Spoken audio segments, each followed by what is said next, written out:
Wednesday night, all the revival meetings for 7, 8, 10 years. Yeah, come on. And then you get away from church and you blink an eye. And their kids are living for the devil. Their oldest son has become a crack addict before a year is done. The kid that just surrendered at Mount Zion Baptist Camp in his 10th grade year to go be a missionary. The following year, he was a crack addict. The other son got a girl pregnant out of wedlock. The whole family destroyed. A couple of years go by. The father sticks a gun in his mouth and blows his brains out over the entire kitchen. That was Sylvia Rayner's son. That was Stephen's uncle. They were on fire for God. They were living for God. All their kids were in our Christian school. They stopped coming to church. The husband told me, Pastor, you got to understand, I got to build an addition on our house. And the only time I can work on it is Sunday. I got to do this and I got to do this. And it wasn't long before the family was out of church.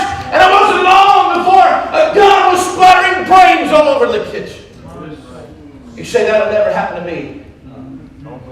Let him that think of thee stand and take heed. That's my father. You best make a decision. Thank you, preacher. Yes, sir. I'm going to be in church. Amen. This is my church. Or wherever y'all are from. And you're going to dwell deep. And you're going to put roots down there. And you're not going to go back out there in the world and let the devil have at you. Or your kids. I got done preaching the other night for Brother Snotterly.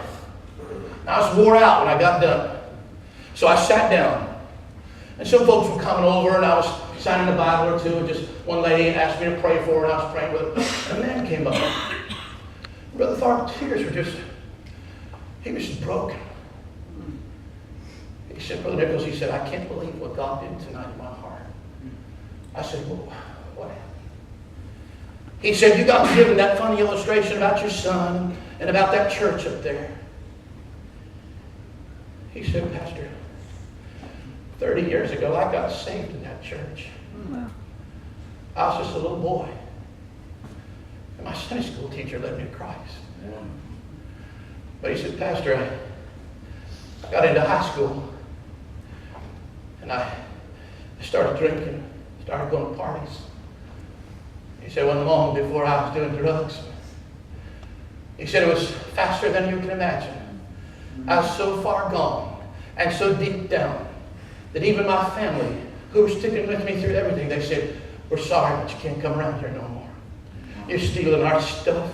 You don't respect us. You're hurting these younger kids, and I'm sorry. You're going to have to go figure out what you want in life. And he said, my wife kicked me out. I lost all my kids. Nobody wanted nothing to do with me. And Brother Tharp, he said something that shook me to the core. I thought to myself, I can't quit. I can't stop. I got to stay in the ministry. I got to keep the doors of the church open. You know what he said to me? He said, when I was at my very lowest, no one cared about me.